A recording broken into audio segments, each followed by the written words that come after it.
Sidney Abbott. I was a member of New York Now beginning in 1969 and served as a national task force coordinator and worked in many different venues in the gay and lesbian rights and women's rights movement over the years. But today I really want, for the 21st century, for us all to reconsider something that we in New York are very sophisticated about, which is the media.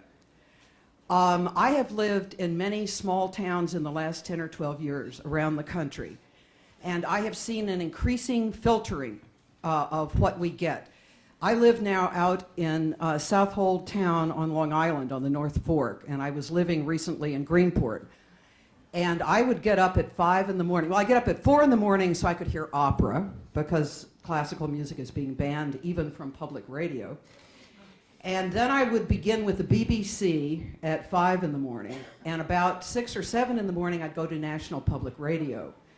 Now, if during the day I went even to CNN, which some people think is a wonderful thing, or to any other large television station, broadcast station, or even to mass radio, I found there is definitely a stratification which is getting, and I know Muriel's an expert in this and others in this room, and I'm not, but I just want to say that the idea of roles for young girls and young women,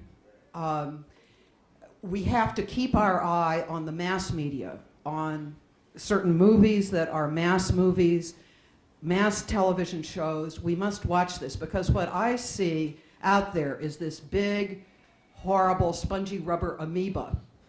And one or two little bright points of reflective brilliance come from all of us in this room, and certainly from Betty, and penetrate this. But the minute our vigilance is relaxed, literally the microsecond our vigilance is relaxed, the amoeba closes back in.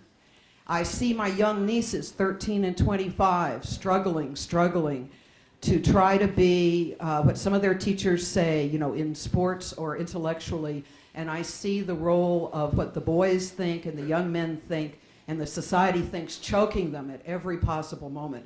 So please, and the media we know is becoming giant conglomerates. It's becoming, from a hydra-headed monster, it's becoming maybe a 3 or 4-headed monster.